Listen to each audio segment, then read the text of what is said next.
force is a war-fighting imperative. This is on a slide at the Air Force Academy. General Clark, do you agree with that statement? I do agree with that statement, sir. So, I mean, were the Mongols diverse? Well, sir, I'm not really as versed on Mongol warfighting as I am on U.S. warfighting. Were the Vikings diverse? Again, sir, I'm looking at our country, the most diverse country in the world. Sure, but this is about a war-fighting imperative. How about the force in Ukraine? Are the Ukrainians fighting the Russians a diverse force? Sir, once again, my concern is the people that I'm charged to build into leaders. Right, but you would acknowledge that throughout history, including present history, that statement hasn't borne true in every example, right? Sir, what I would say is that those countries have to rely on the full force of their population to build a war-fighting force to win our wars, and that's why it's important for us to be diverse, because our nation... So let's look at the population that actually makes up the fighting force frequently. Now, we have more men than women, right? 70-30-ish? That's correct. And of the men we have, most of them are not transgender men. Most of them are cisgender men, right? Yes, sir. But yet, at our academies, we push something called the Brooke Owens Fellowship. Are you familiar with that? I am, yes, sir. And in that fellowship, it specifically says, if you are a cisgender man, this program isn't for you. So you just said that your answer on why we do this full hug of these diversity concepts is because it's all about the fighting force that we draw from, but you're literally pushing a program in the academies that says if you're a cisgender woman, a transgender woman, a non-binary, agender, bigender, two-spirit, demigender. What's demigender? Sir, that's a term of the people that are eligible for that particular scholarship that is available to. It's a person who looks at their gender in a different way than I do, sir. Well, sure, that's all of these people. You're a cisgender man. You don't even get to apply. Well, do you know what demigender really means? I'm not really sure, sir. Right. So do you know what agender means? All one word, not a space gender, but agender. Sir, I don't. Right. So here we are pushing a fellowship, calling for people that you don't even know what the words mean. And the number one group of people, the cisgender men, are excluded. Now, in the name of diversity, equity, and inclusion, should we be pushing programs that we can't define that exclude the largest group of service members? Well, sir, first, that program is not an Air Force Academy program. It's a program open to our entire country. Right, so but you guys advocate for it within the academy. We allow our cadets to apply for it. Why are you allowing your cadets to apply for a program when you cannot define the basic terms of eligibility? Because it's an opportunity for us to develop them as warfighters, and we look for every opportunity that we can. But you don't even know what the words mean. How can you use this as a way to develop the warfighters if you don't know what it means? Well, some of those terms may not be applicable to us at the Air Force Academy, but some are.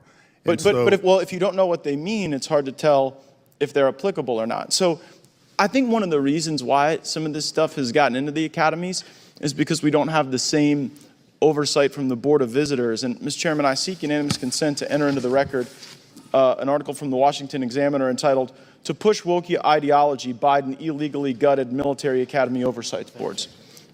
And so in this piece, it goes through a timeline where on September 8th, 2021, all of President Trump's appointees were fired. On September 17th, Secretary Austin created Board of Visitors subcommittees, and then he populated those subcommittees with people who weren't on the Board of Visitors. Have you ever seen that happen before? Sir, our Board of Visitors is populated and supports us in great fashion. Right. So. What about the subcommittee? Are there people on the Board of Visitors subcommittees who are not on the Board of Visitors? I can't answer that, sir. Seems like something we ought to know. Yes, sir. I'm not sure. Right, but that would be odd, right? I mean, let me ask the question this way. You don't have any basis to disagree with the reporting here in the Washington Examiner that literally we have people who are not on the Board of Visitors who are serving on these subcommittees. You have no basis to disagree with that, do you?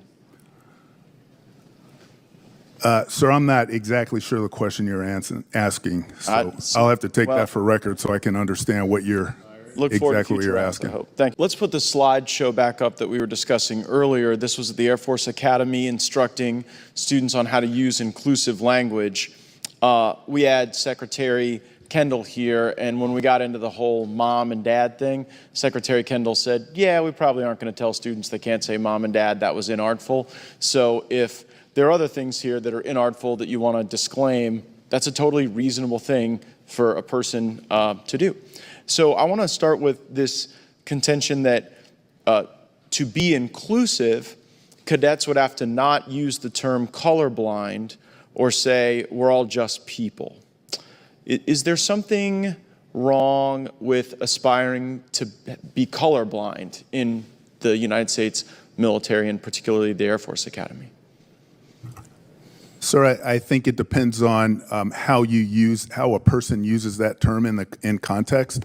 I think that most people, if you're of a different race or a different color, that you want to be seen for who you are. You don't want someone to look at you and not see, in my case, a black man, because that's who I am. I don't want you to be blind to that, but I want a person to accept that and to understand that and to include me as if they would include any other person that might be of a different color. Well, we as a country were in many ways educated on the concept of colorblindness through the civil rights movement.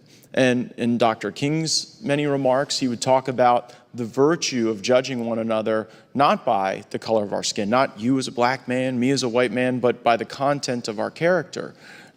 Do you worry that the Air Force's critique of colorblindness could be viewed as a critique of the very values that undergird the civil rights movement? I don't think so. In my interpretation of Dr. King's words, he's not saying don't recognize the color of a person. He's saying once you recognize it, don't judge them by that color. Didn't Dr. King explicitly call for colorblindness?